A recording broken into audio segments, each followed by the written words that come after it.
कभी हम देखते हैं कि Indian foreign minister Jaishankar Europe में बैठकर यूरोप को खरी खरी सुनाता है, जबकि नरेंद्र मोदी को G7 के इजलास में ऐसा स्पेशल गेस्ट इनवाइट किया जाता है। जबकि पाकिस्तान के किसी भी प्राइम मिनिस्टर को ले लें, वो हर मुल्क में भीख ही मांगता दिखाई देगा। जब से बड़े सगीर पाको हिंद की तकसीम हुई है, एक रेस ही लगी हुई है जिसपे दोनों मुल्कों के लोग एक दूसरे को नीचा ही दिखाते नजर आते हैं। क्रिकेट को ही उठाकर देख लें, अभी आईसीसी की वेबसाइट पर जाएं, अगर युगांडा और ज़ाम्बिया की वुमेन्स टीम का भी मैच चल रहा हो तो पहला कमेंट या तो किसी पाकिस्तानी का होगा जो इंडिया को 152 नॉट आउट का ताना दे रहा होगा, या फिर किसी इंडियन का होगा जो कि बाबर आजम को जिम बाबर कह रहा होगा। ये नोक झोंक तो चलती रहेगी, इसीलिए आज जायजा लेते हैं उन 6 रीजंस का जिनके मुताबिक इंडिया पाकिस्तान से आगे है।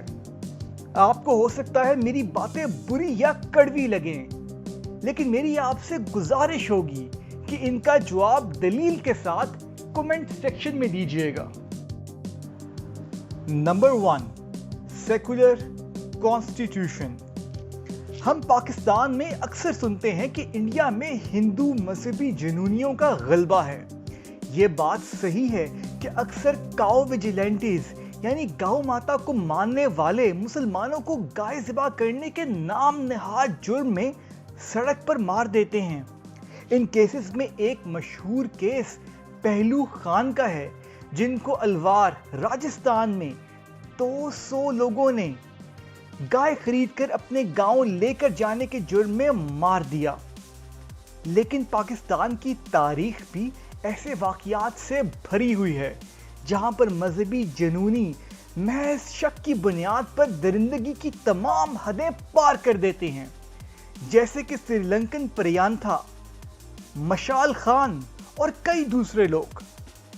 फर्क यहां पर यह आता है कि इंडिया का कानून सेकुलर है और कम से कम सरकारी कवानीन में किसी एक मजहब को दूसरे मजहब पर गलबा हासिल नहीं है।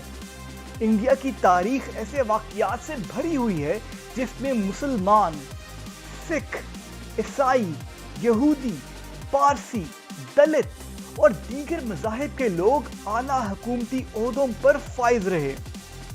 सारे तो नहीं, लेकिन इंडिया के अक्सर लोगों में ये एहसास है कि इंडिया के तमाम शहरी बराबर हैं और इंडिया सब लोगों का है।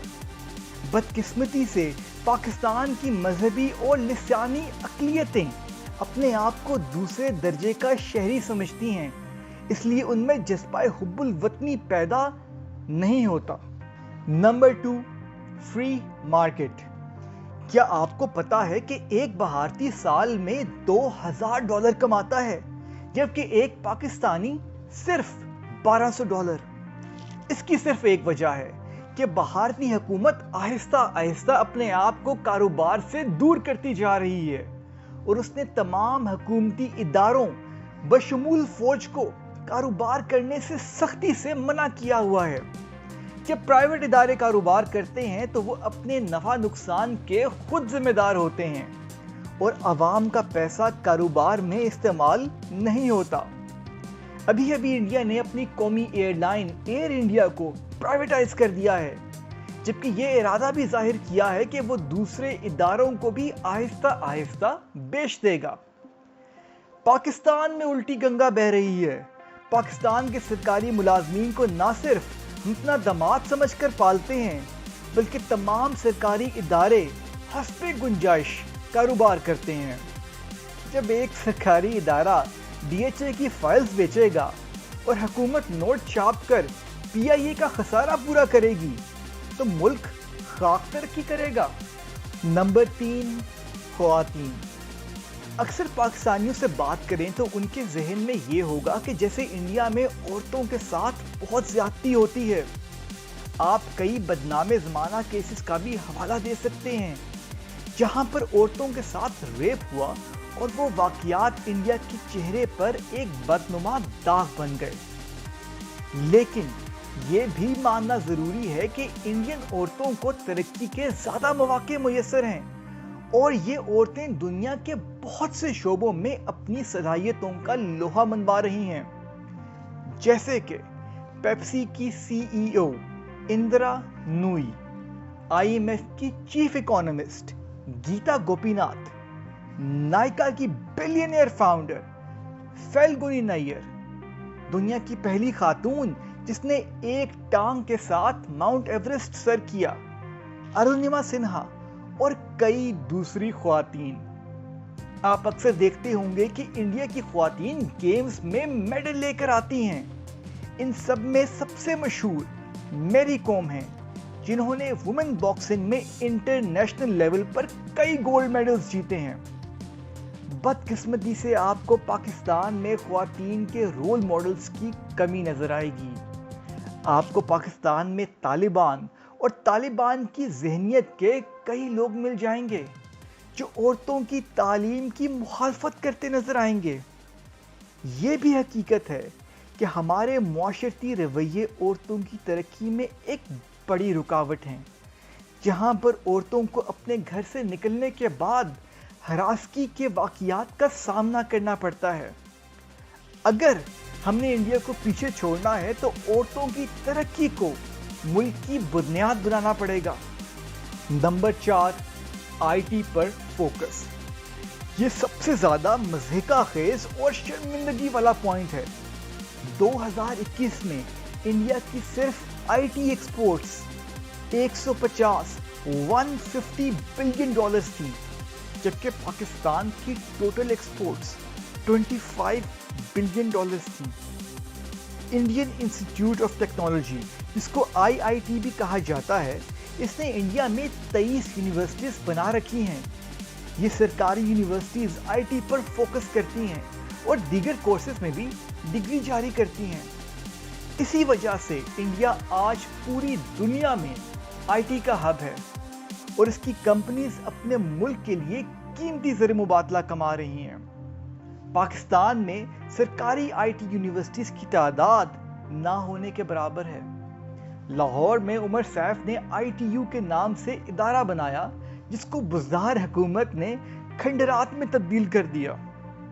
جس ملک میں انٹرنیٹ سپیڈ انتہائی سلو ہو اور انٹرنیٹ ہر دوسرے دن ڈاؤن رہے کہ پاکستان کی فائبر آپٹک کیبل سمندر میں کٹ گئی ہے، اس ملک نے IT میں خاک ترقی کرنی ہے۔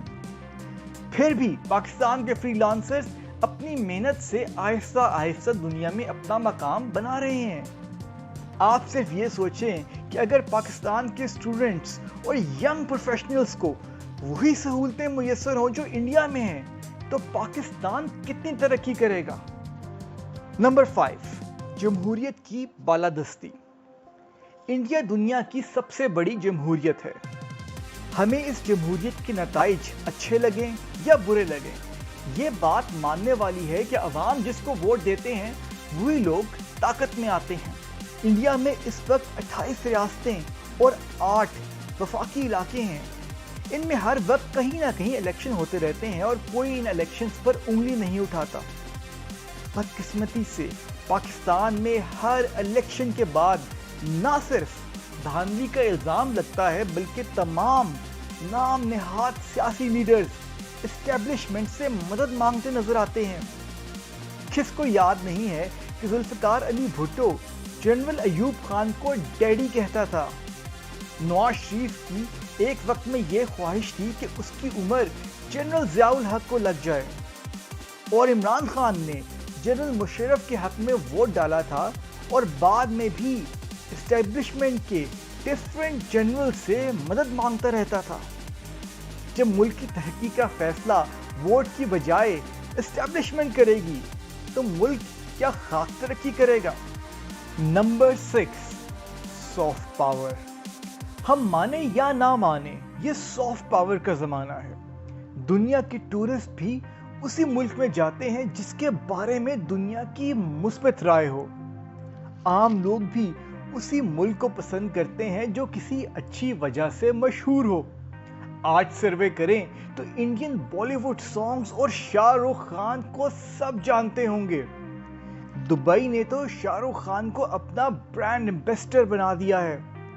जबकि पाकिस्तान के बारे में लोगों से पूछें तो अक्सर की मनफी राय होती है और कुछ लोग उसे उसामा बिन लादेन के साथ भी मंसूब करते हैं। अगर हमें सॉफ्ट पावर के जरिए पाकिस्तान का पॉजिटिव इमेज बनाना है तो अपनी TV, theatre and film industry को फरोग देना होगा। इसके जरिए पाकिस्तान में ज़्यादा टूरिस्ट भी आएंगे और एंटरटेनमेंट इंडस्ट्री में लाखों जॉब्स भी पैदा होंगी।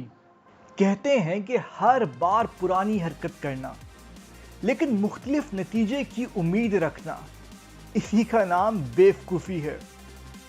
फैसला हमारे हाथ में है कि क्या हमने पुरानी रविश को इख्तियार करते हुए मजहबी इंतहा पसंदी, जहालत, सरकारी कारोबार और ख्वातीन की हकूक सल्बी पर जोर देना है और मुल्क को अगली सदियों तक अंधेरे में रखना है, या हमने उम्मीद का सूरज जलाना है और ख्वातीन को हकूक देते हुए, मजहबी रवादारी कायम करते हुए, लोगों को कारोबार की इजाज़त देते हुए, IT की तालीम की हौसला अफजाई करते हुए मुल्क को एक हकीकी जमहूरियत बनाना है और तरक्की की राह पर गामजन करना है।